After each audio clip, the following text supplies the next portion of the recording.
Hello and welcome back to Copic in the Craft Room. My name is Michelle Houghton and it's been a couple weeks, but I thought we better come back and finish this image by Sheri Baldi. This is one that was requested a while back, some darker skin tones on one of her images. And so I did the first half and I just did the skin and hair so that we could do not quite as fast on the coloring portion. And now we're gonna do the second half. We're gonna do her clothing, the little bird, and just the little step she's sitting on. I'm assuming that's more like a brick or cement. So the colors will be appropriate. I'm trying to make some simple choices in my color selection in that they are natural blending groups. And so they should be pretty straightforward, but I'll get right to it so we can keep the coloring as slow as possible. And I will probably have to do a little bit of speed up and I will voice over for that. So I'm gonna start with that little bird, and you're gonna notice I have not fast forwarded very much. This is only ×2. So it won't be, I won't have as much to say because it's gonna go a lot slower, but I'm starting with my Y21 and I'm filling in that little bird. Adding some little flicks off the top for the little fringes on top of its head, but getting the majority of it colored in.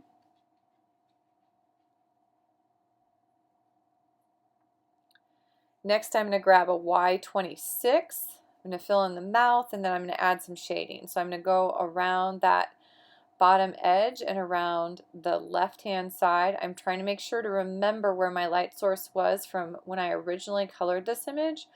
It's on the upper right-hand side on her face, and so I want to make sure everything else matches along with that. I'm going to go ahead and touch the feet with that Y26 as well.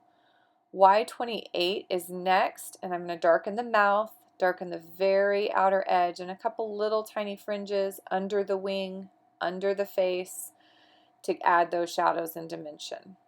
Y21 is next. Most of this blended pretty well, but there's a couple spots that I want to smooth out with my Y21 just to smooth out some of those areas. Switching color groups here. I'm going to switch over to a blue group. B14 is first, and I'm going to color her bow. And I'm also going to color her pants with this color. So the B14 is the lightest of the group. And I'm going to also do the little flower on the bird, trying to kind of keep down to a narrow group of colors.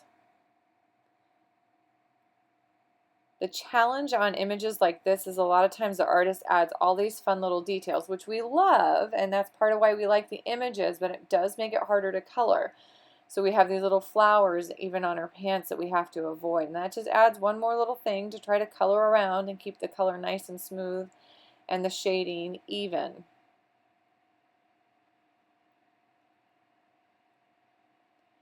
B16 is next. I'm going to go add some shading. So I'm going to add shading from the center of the bow out.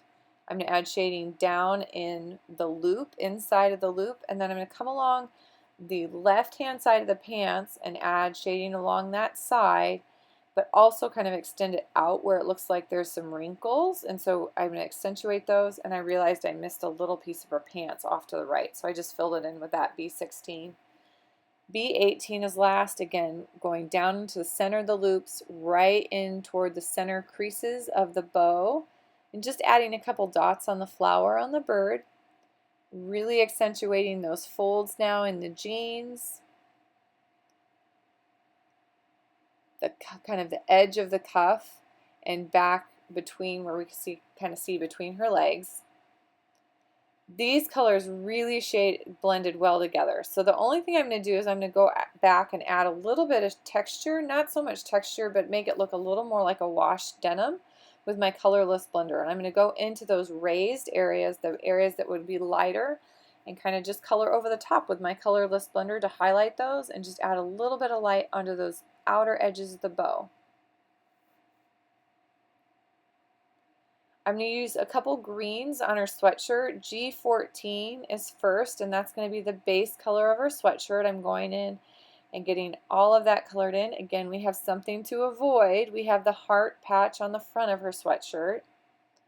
But I'm going to go ahead and do the cuffs, kind of ribbed cuff around the neck and around the wrists. I'm also going to touch the leaves on the little birdie's flower, because of course it has this nice little flower. And I'm going to go ahead and touch the petals, or try to just do the petals on the jeans. This is a really juicy marker, so it kind of filled in a little further than I planned. G17 is next on the sweatshirt. Again, I'm going down the left side of things because we know those arms are kind of a cylinder shape. On the ribbed cuffs, I'm going to go in and hit kind of the narrower stripes to make it look a little more textured. Under the arm and kind of down the underside of that arm that's extended for that shading. And a couple little flicks along the grass as well. G14 to smooth out kind of that center area. It just didn't blend as well. Some of the area blended, but that area seemed to kind of stay not as blended. And along the sleeves a little bit. I have an RV11 that all I'm going to do is fill in the heart. I'm not going to try to add any shading. I'm going to touch on those petals for the flowers down below. And then I'm going to come back in with my Y21, and I'm going to push a little bit on the center of the flowers on the jean so it has a little bit of a yellow tint to it. It's not going to push it completely. It does a little bit on that lower one and gets on the cuff a little bit, but it's so small I'm not going to worry about it. N1 is going to add some shading onto her shoes. I'm going to assume these are kind of white sneakers, so I'm going to add some gray for shading. So it's my neutral gray. And then I'm also going to fill in that block she's sitting on, maybe a cinder block or big brick. N3 for a little bit deeper shadows on the brick or the block. I'm going to add that in dots to add really a textured look to it.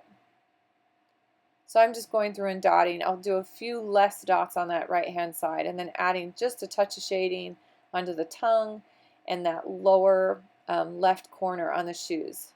Smoothing that out with my N1 and then also fading to white on those tennis shoes with my colorless blender. I want to make sure that goes all the way to white. And then I'm dotting on the cinder block. Again, that just adds another layer of texture and interest. And I don't know if you remember, if you saw the first one, I had some trouble with skin tone bleeding on the eyes. So doing that one more time there as well. And she is all colored up.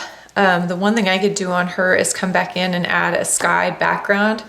This is not an image I would normally choose to fussy cut, so more than likely I would add some sky and call it done. But hopefully you got a sense of how I would finish off that image and learn some fun techniques along the way.